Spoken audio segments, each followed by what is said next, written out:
Demokratike e Kosovës. Mirë po mos angazhimi i tyre edhe mos serioziteti i tyre në krijimin e institucioneve, me barikadimin e tyre drejt disa qëndrimeve dhe deklaratave që edhe ata e dinë që nuk kontribuojnë në krijimin e institucioneve, nuk kontribuojnë në krijimin e rrugëve dhe mundësive që të krijohen institucionet, atëherë ka shtyr që na të vijmë në një moment ku konkretisht zotri Limaj me fuqinë e tij politike me 3 deputet, domethënë merr një rëndësi të jashtëzakonshme edhe bëhet temë diskutimi më shumë se sa ata që kanë dalë me 10 fishin e fuqisë të tij politike. A ka mundësi ndoshta kjo çështja edhe të ndikoj zotrit Limaj, elektoratit të zotrit Limaj? Zotri Limaj po e bën manevrimin e fundit politik të tij. Realisht edhe ky diskutim dhe kjo mundësi e bashkëpunimit në mes të zotrit Limaj dhe lëvizjes vetëvendosur nuk e shoh vetëm për këtë proces zgjedhor dhe për këtë proces politik, për krijimin e institucioneve për këtë momentum. Unë shoh një tentativë të zotrit Limaj që të krijojë një afërsi me lëvizjen vetëvendosur në mënyrë që të mbes në skenën politike. Sepse mos harrojmë, në qoftë se zotri Limaj nuk do të ishte pjesë e listës me aleancën për ardhmërinë e Kosovës, atëherë ai nuk do të kalonte pragun, sepse ka mbi 10 vite i cili nuk ka arrit me qenë pjesë e skenës politike aktive duke mos e kaluar pragun. E kemi parë dështimet e tij të kaluarën. Mirë po, bashkangjitja brenda një liste me aleancën për ardhmërinë e Kosovës e sjelli që të jetë prap faktor. Kështu që unë po e shoh që diskutimi edhe i gjithë mundësia e bashkëpunimit të zotrit Limaj me lëvizjen vetëvendose është planifikime, është me afat gjatë, në mënyrë që të mbes në skenën politike dhe fundi edhe në qoftë se do të kemi një proces tjetër zgjedhor, unë besoj që zotri Limaj do të garoj në qoftë se kësaj radhe hyn në koalicion, do të garoj si pjesë e listës së lëvizjes vetëvendosje, ashtu njëjtë siç kemi parë disa figura në të kaluamën, të cilët kanë kaluar prej partive politike në lëvizjen vetëvendosje dhe pastaj kanë kandiduar si pjesë e listës tyre. Na mundemi me diskutu këto është ndershme se jo politikisht, në qoftë se veç ka mbet në pikë diskutimin në këtë fushë, mirë po fundja është një manevrim i zotrit Limaj për të mbijetuar politikisht dhe në qoftë se ja arrin që të krijojë një bashkëpunim me zotrin Kurti, atëherë definitivisht ai do të mbetet edhe gjatë në skenën politike, sepse zotrin Limaj, zotri Kurti do e përdor realisht në ballafaqimin e tij me partitë opozitare. Dhe kush më mirë se zotri Limaj do e ballafaqoj diçka tillë dhe do arrijë që ti neutralizoj, do të kisha thënë gjithë ato kritikat ndaj lëvizjes vetëvendosje.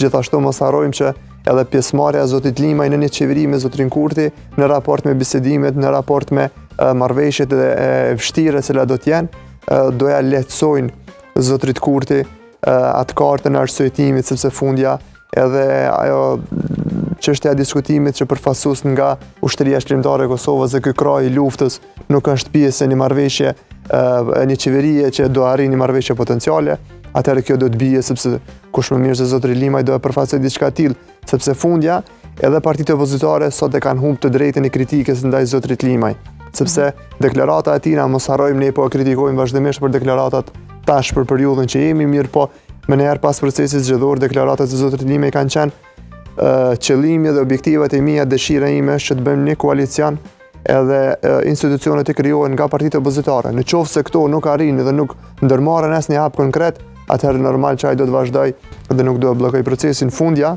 e para e mendon edhe për skenarin e tij më të keq që të shkojnë në zgjedhje duke pas këto raporte me aleancën për ardhmërinë e Kosovës, me partitë tjera opozitare të cilat nuk e kanë pranuar si pjesë e listës së saj, dhe në një mos bashkëpunim me lëvizjen vetëvendosur ai do të shohet politikisht. Po.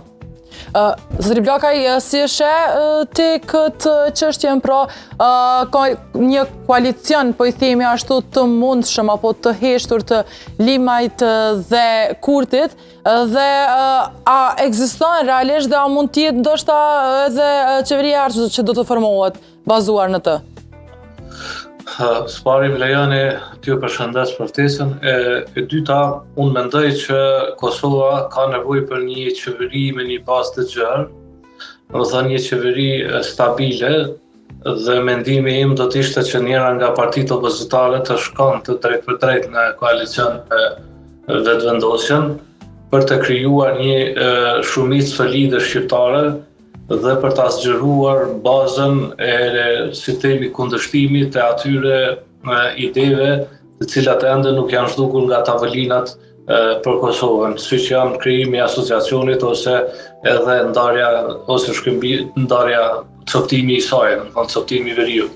Për këtë arsye nevojitet një koalicion, sipas mendimit tim, nevojitet një koalicion më i gjerë, sepse vetëm me një koalicion më të gjerë mund të luftohet më mirë kundër këtyre dy objektivave shumë negative për interesin kombëtar të Kosovës. Se a do të shkoj Limaj apo do të kemi LDH në pushtet, kjo mbetet të shihet, por sidoqoftë unë nuk e shoh zgjidhje në asnjë rrethon që të krijohet një, si të themi, qeveri e opozitës, duke qenë se partia e parë fituese është dyfishi i votave të partisë së dytë.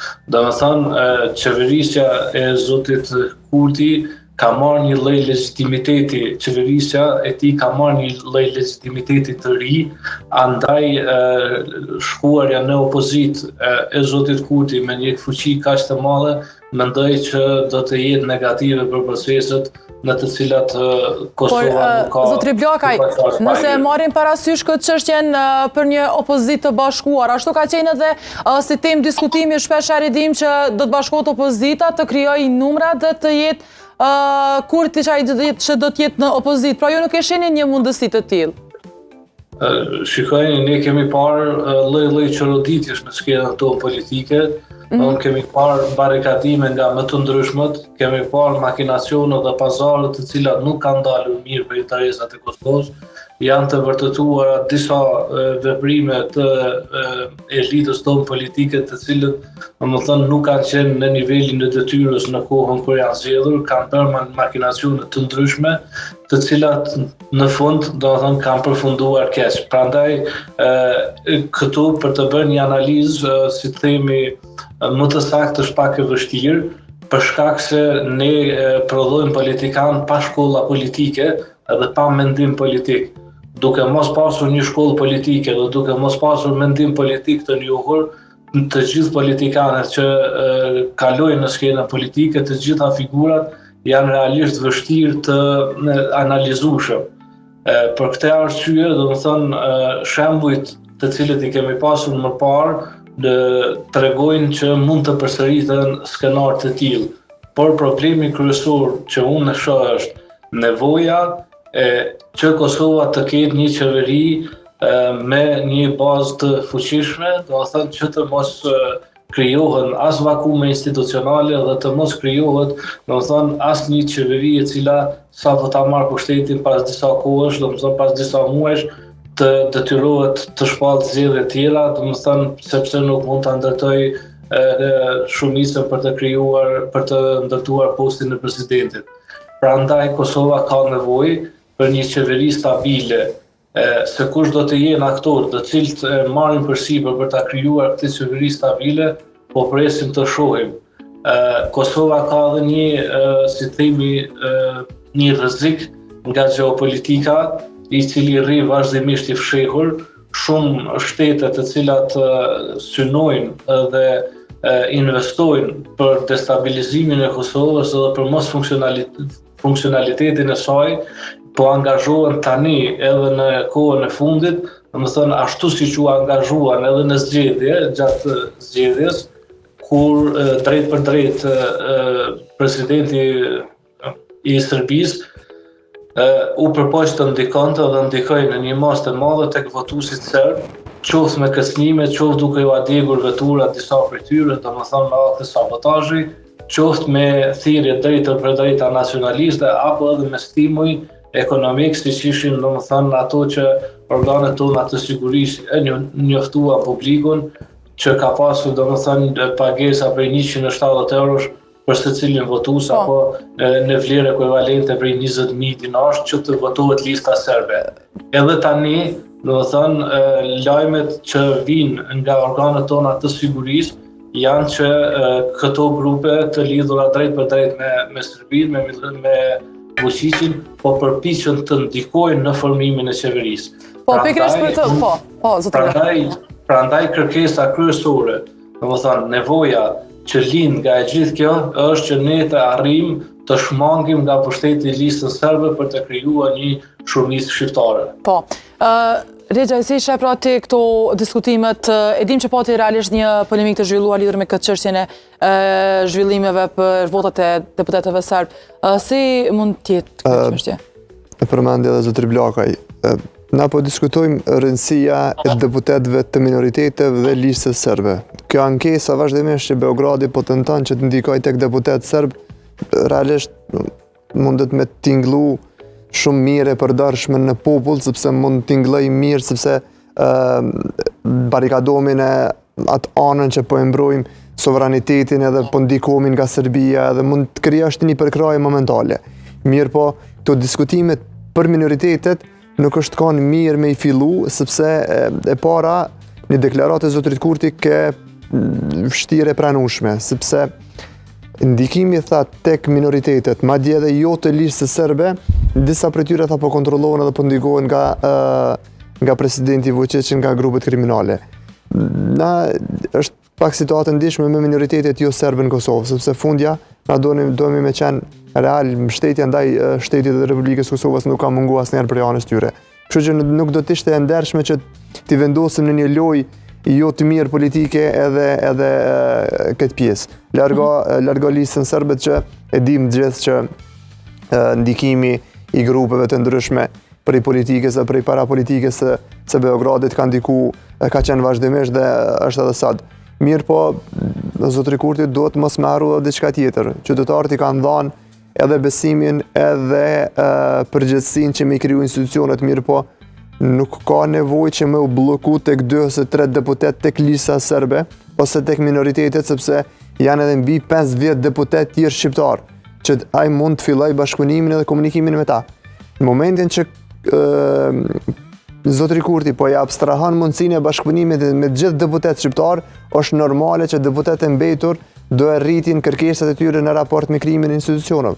Është mëse normale kjo punë. Po ti po do të një mënyrë po jep fuqi votës. Në momentin që po ja abstrahan mundësinë e bashkëpunimit me 50 deputet shqiptar, edhe kërkon edhe komplet e koncentron ankesën tek disa deputet tek listës serbe ose tek disa deputet cilët kanë po shpikin kërkesa e pamë dhe kërkesën e zonjës Baljon nuk e pash një arsyetim serioz në raport me kërkesën e saj për krimin e një komune me shumicë bosnjake, sepse fundja në qoftë se do të argumentoheshin edhe nevojat edhe arsyet pse është ajo kërkesa, do të ishte diçka tjetër, mirë po më shumë e pasishin që një lloj kalkulimi politik, atëherë normal që do të ndodhin këto vënesa, do të ndodhin këto situata që shepam edhe mbledhjen e Këshillit të Sigurisë në mënyrë që të krijohet një arsye e pastaj arsye të përdoret në popull tek qytetari edhe në një farforme që përgjegjësia për mos krimin e institucioneve të largohet nga vetvetja, mirë po tek hedhet tek dikush tjetër. Përgjegjësia për krimin e institucioneve qytetarët e kanë vendosur. E ka partia e parë e cila ka dalë fituese në procesin zgjedhor.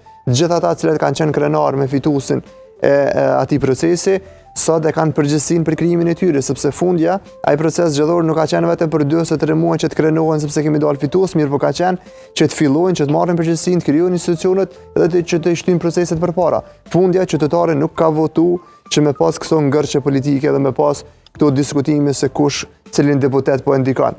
Këtu ka deklarata mund të them skandaloze, dikush thotë që një grup i biznesit po ndikon një deputet caktuar, dikush thotë që ka grupe prej Beogradit që po shtyjnë dhe po ndikojnë deputetet e listës serbe. Mirë po mos të harrojmë, nuk është shumë populiste me e thonë, mirë po çdo qeveri tenton që me ndiku tek qytetarë që jetojnë në një shtet tjetër. Ne kemi pasur edhe rastin e Kosovës, nuk është një paralele e njëjtë. Mirë po mundësia edhe tendencës që me ndiku ka ekzistuar vazhdimisht. Kështu që nuk e kemi as luksin e as nevojën që komplet vëmendjen të vendosim tek 2 ose 3 deputet tek minoritetet, kur e kemi mundësinë e bashkëpunimit edhe me parti tjera opozitare. Mirë po, bashkëpunimi me parti tjera opozitare e para duhet kriju një klimë bashkëpunimit, gjë që nuk është që ka kontribuar zotri Kurti. Fundja ajo është dashur me ditë, edhe është dashur me mendu, edhe këtë moment që ka është sot. Nuk përfundon procesi zgjedhor me përfundimin e numërimit votave. Procesi zgjedhor tek tash po fillon. na me punu edhe me diskutu për rezultatet e atij procesi. Shkodran, e patëm ti përmend vetë këtë reagimin e Kurtit që ka pasur më opozitën, por e patëm një letër ashtu po i themi që i drejtoi të parit të LDK-s Lumir Abdigjikut për një takim. A mund të shihet ndoshta edhe si një hap për të diskutuar dhe për të vazhduar ndoshta tutje? Do të shihej si një hap për diskutu dhe për me vazhdu tutje, po që se nuk do të ishte e kaluara në raport me zotrin Abdigjiku.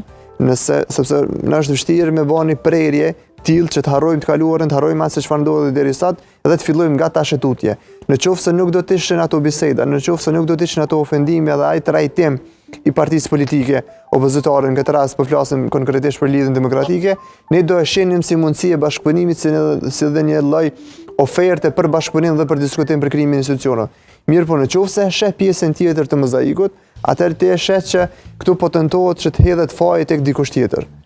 Sepse fundja tek qytetari tenton të prezantohet si diçka e tillë. Kemi bërë kërkesën, kemi marrë refuzimin hipotetik në qoftë se do e bën këtë refuzim Lidhja Demokratike e Kosovës, atëherë faji do të hidhet tek Lidhja Demokratike e Kosovës. Njësoj që ka qenë edhe në vitin 2021, nëse s'ka bëj kur është dalë Lidhja Demokratike e Kosovës në 2020, nga qeveria dhe krijoi atë qeverinë Hoti. Mirë, po qytetarët duhet me pa diçka tjetër. Kjo kërkesë për bashkëpunim, fatkeqësisht e para po vije vonë, sepse është dashur fillimi i diskutimeve qysh pas përfundimit të procesit zgjedhor. Pjesa tjetër duhet me pa edhe pjesën e historike pak, formën e trajtimit që kanë pas partitë politike në Kosovën mes vete, sepse është vështirë tash na me fillu një diskutim sikur të mos kishte ndodhur asgjë. Ky diskutim ne kemi bërë thirrje vazhdimisht edhe më herët.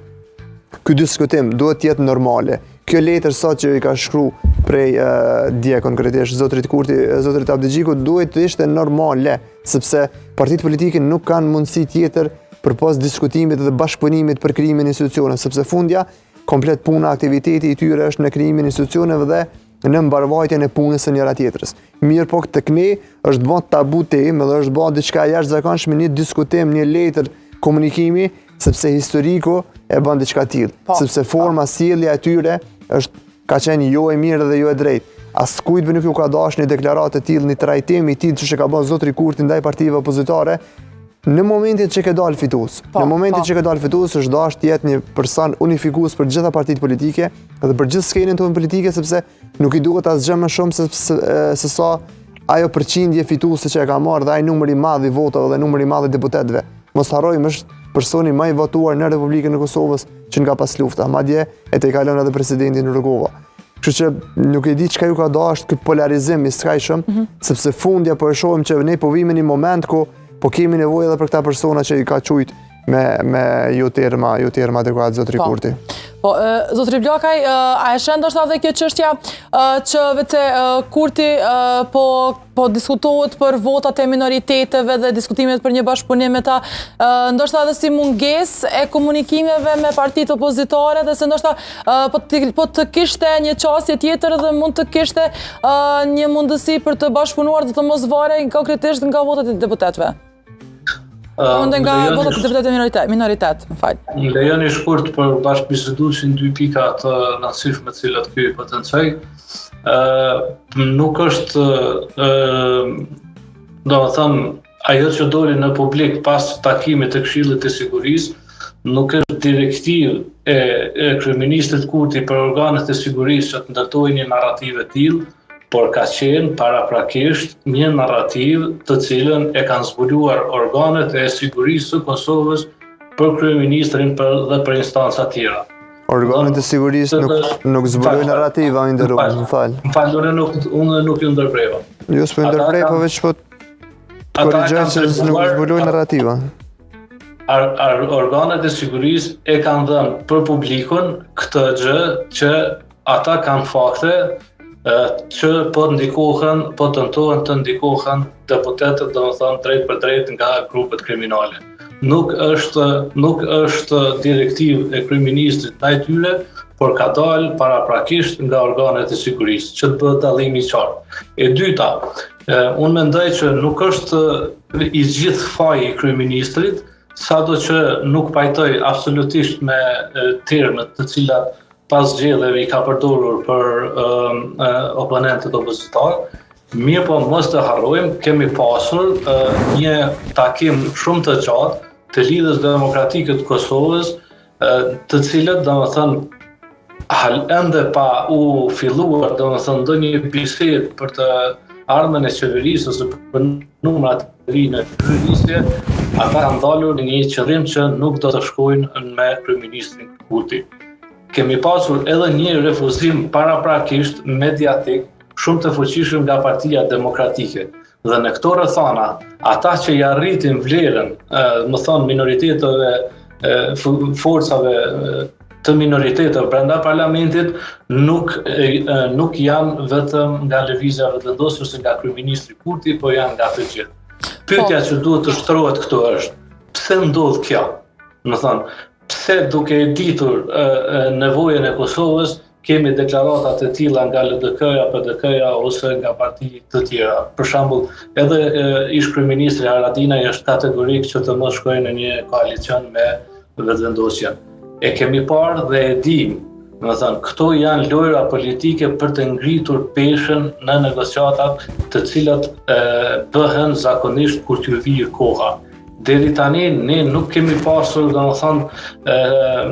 nuk ka qenë koha për të folur konkretisht kush me cilën ministri të shkojë, kush me çfarë numra të krijohet qeveria. Zotri Bllakaj, lutem veç fare shkurtë edhe në fund, veç se mund të na tregosh si e shet ti ose kush do të jetë ndoshta zgjidhja për Kosovën, kush do të jetë qeveria e ardhshme, ku shet ti koalicionet e mundshme? Kosova ka nevojë për një qeveri me bazë të gjerë dhe ka nevojë për një akter brenda qeverisë i cili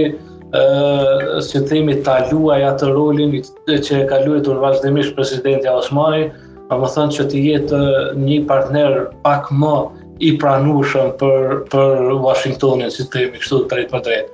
Për mendimin tim, unë do doja që të kishim një koalicion nga Lidhja Demokratike e Kosovës, sepse ka një histori paraprakisht të ndërtuar, domethënë që në zgjedhjen e presidentes Osmani në zgjedhjet e kaluara, domethënë nuk është një shkputje agresive që po mendohet se është, domethënë ka një lloj bashkëpunimi paraprak për të, dhe e dyta kemi parë për shembull që është rikonfirmuar ministri Peci me një numër jashtëzakonisht të votave, domethënë për shkak se ai ka pasur si themi një lloj backgroundi paraprakisht në Lidhjen Demokratike të Kosovës si një veprimtar i saj.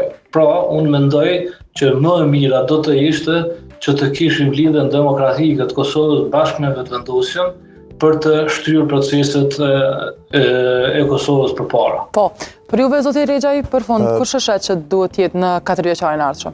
Në para diçka që ata zotri Bllakaj, historiku i Lidhjes Demokratike të Kosovës nuk fillon me presidentin Osmani, po përfundon me presidentin Osmani realisht, sepse presidenti Osmani ka marrë këtë post pasi që ka dalë prej Lidhjes Demokratike të Kosovës. Është mirë me sqaruar sepse nuk ka të bëjë me historikën e Lidhjes Demokratike. Është votuar nga Lidhja Demokratike e Kosovës. Zonja Osmani në presidencë, më falë për ndërhyrjen, është votuar nga Lidhja Demokratike e Kosovës, domethënë. Për këtë arsye është një bazament jashtëzakonisht i mirë, ku mund të ndërtohet një bashkëpunim fort normal. Po zonja Osmani nuk është pjesë e Lidhjes Demokratike të Kosovës. Sot ajo është presidente dhe nuk ka asnjë angazhim në Lidhjen Demokratike të Kosovës për më shumë se 4 vite. Kështu që është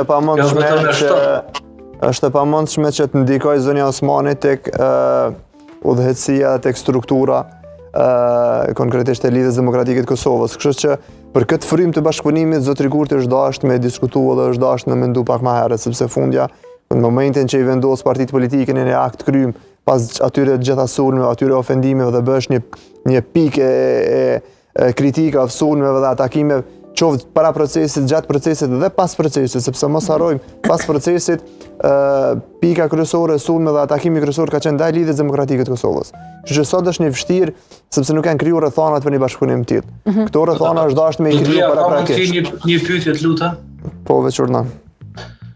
Si mund të ndërtosh diçka kur një ish kryeministër i cili në logjikën shtetërore i merr të gjitha informacionet që duhet i marrë shteti, domethënë të gjithë informacionet e klasifikuara që i merr shteti, edhe pse nuk është në detyrë, në parlament dhe në të gjitha mediat e akuzon kryeministrin në detyrë ose kryeministrin Kurti si bashkëpunëtor të Serbisë. Kush e ka bërë diçka tillë? Si mund të ndërtohet një Kush e ka bërë diçka tillë, më fal? Urnër? Për kanë e ki fjalën, kush e ka bërë diçka tillë? Është e ditur, ish kryeministri Haradinaj edhe në parlament, edhe në Po na po flasim për lidhjen demokratike të Kosovës, ai kryeministri Haradinaj është kryetari i Aleancës për Armërinë e Kosovës. Ju po thoni që kryeministri Kurti, domethënë nuk ka lënë bazë për të folur me partitë shqiptare. Edhe AKJ-ja është parti shqiptare. Nuk është çështje, shikojeni, ata që bëjnë AKJ-ja ka 4 deputet, ju po flisni për një koalicion të gjerë që nënkupton ose lidhjen demokratike ose partinë demokratike. Kështu që diskutimi ke mbi lidhjen demokratike, jo mbi aleancën. Jo, është pak e papranueshme, më fal, domethënë me mirësjellje, është pak e papranueshme që i gjithë faji t'i vihet kryeministrit Kurti. Jo faji, përgjithësia. Shkurtimisht. Këtu nuk është ideja që me vendos fajin nëse jo. Na duhet me di diçka. Ata që e kanë marrë përgjithësinë, ata që e kanë marrë besimin nga qytetarë, e kanë edhe përgjithësinë për krijimin e institucioneve. Zotri Kurti e ka edhe përgjithësinë edhe besimin nga qytetarë. Qytetarët e kanë votuar për me bë zgjidhje, jo për me bë ankesa. Kështu që ai duhet të filloj. Unë besoj që bashkëpunimi me nismen edhe me zotrin Limaj do të ndodhë, sepse po shohim që është vështirësu mundësia e bashkëpunimit me parti tjera. Besoj që zotri Limaj me deputetet e tij dhe në qoftë se nuk do të ketë deputet tjerë nga Lidhja Demokratike e Kosovës ose nga partia, tek tok përmes disa bisedimeve që do e përkrajnë edhe qeverinë. Mirë po, ky proces ç'është po sillet për momentin, po krijon edhe diçka tjetër. Po krijon edhe një situatë ku qytetari e sheh që bashkëpunimi në mes të partive politike është i pashmangshëm. Kështu që partitë politike duhet parë diçka tillë edhe para procesit dhe gjatë proceseve zgjedhore, sepse po vim në një momentum tillë ku me qëllim ose jo ne po krijojmë ngërçet politike që më së paku kemi nevojë për moment.